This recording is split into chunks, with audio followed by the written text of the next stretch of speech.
Comment les condamnés accèdent-ils à la libération conditionnelle quand ils y accèdent? C'est une problématique de droit pénitentiaire à laquelle s'est intéressée Olivia Nederland et c'est le sujet de cette FNRS TV. Bienvenue. Olivia Nederland, bonjour. Bonjour. Vous êtes chercheuse à l'Université Saint-Louis Bruxelles et dans le cadre d'un mandat d'aspirant, vous vous êtes penchée sur le travail des tribunaux de l'application des peines, CTAP.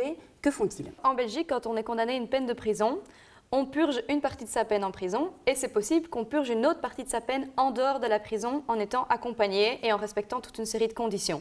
Ceux qui vont décider si oui ou non on purge cette partie de peine hors de la prison dans la société, ce sont les tribunaux de l'application des peines. Et ce sont aussi eux qui, quand on est dehors et qu'on ne respecte pas les conditions, vont décider si on retourne ou non en prison. Les détenus qui profitent d'une libération conditionnelle, ils sont nombreux. Est-ce qu'il y en a beaucoup? Ce qu'on constate, c'est que de moins en moins de personnes obtiennent des libérations conditionnelles et de plus en plus de personnes purgent l'entièreté de la peine en prison. Pourquoi? Parce qu'on a constaté que la jurisprudence des tribunaux de l'application des peines pose des exigences très importantes. Il faut pouvoir avoir un logement, il faut pouvoir avoir un emploi, une formation et des suivis pour ces problématiques, comme des problématiques de consommation de stupéfiants, etc., immédiatement accessible dès sa sortie de prison. Or, bien sûr, depuis la prison, c'est très compliqué de trouver tout ça, de trouver un emploi, un logement, surtout qu'il y a très peu d'aide à la réinsertion en prison. Donc, par conséquent, beaucoup de personnes restent bloquées. Quels sont les profils peut-être qu'on peut voir qui restent bloqués en prison? Les profils qui restent bloqués en prison, c'est principalement toutes les personnes socio-économiquement vulnérables qui n'ont pas d'aide à l'extérieur ou de ressources suffisantes pour trouver un emploi ou un logement depuis la prison.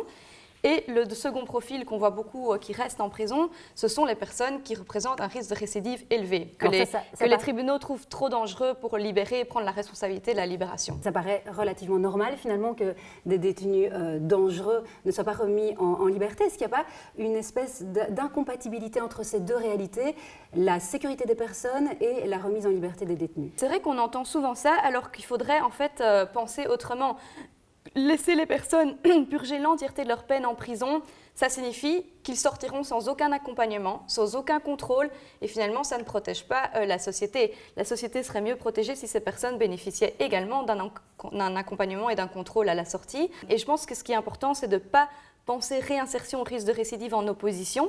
Il faut penser la réinsertion comme une responsabilité collective de la société. C'est-à-dire que si on est tous là à ne pas vouloir louer son appartement ou offrir un emploi à une personne condamnée, elle ne pourra pas se réinsérer et le risque est grand qu'elle récidive. C'est vraiment un sujet quand même pétri de stéréotypes et qui revient épisodiquement à la une des médias à l'occasion d'une libération conditionnelle. Je pense à celle de Michel Martin, celle de Michel Lelièvre.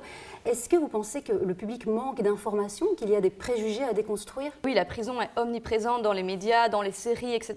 Donc les gens ont une vision de la prison très stéréotypée qu'il faut absolument déconstruire parce qu'elle ne correspond pas toujours à la réalité carcérale belge.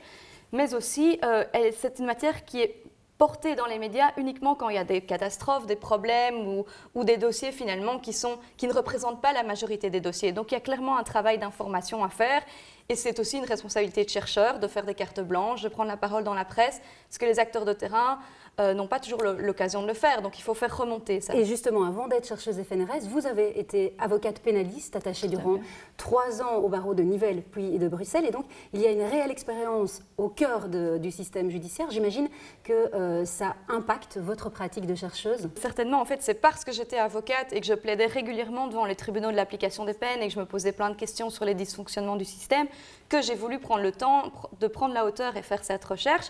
Et du coup, je suis restée durant ma recherche très proche des acteurs des terrains et j'essaye, dans mes démarches de recherche et de publication, de vraiment creuser des sujets dont je sais que ça peut servir aux praticiens. Pas question de faire une recherche qui soit cloisonnée, elle doit servir au quotidien, à votre pratique future ou la recherche fondamentale, c'est devenu la priorité? Disons que je n'ai jamais vraiment quitté la pratique parce que je reste impliquée sur le terrain, pas comme avocate, mais comme bénévole dans une commission de surveillance de prison, comme militante à l'Observatoire international des prisons et d'autres choses. Mais c'est sûr que je pense que la recherche doit avoir un impact sociétal et donc profiter aux acteurs de terrain. Votre thèse est tout juste terminée et vous embrayez avec un nouveau mandat au sein d'un PDR, un programme de recherche FNRS, qui exploite le sujet genre et prison. Quel type de questions allez-vous soulever? On voit qu'il y a dans la société actuelle énormément d'évolutions en matière de genre et une question qu'on se pose souvent à l'égard de la prison, c'est à quel point elle est perméable aux évolutions sociétales, d'autant plus que les prisons ne sont pas mixtes. Donc c'est vraiment, on va étudier les normativités carcérales et voir quelle est leur évolution par rapport aux évolutions de genre dans la société.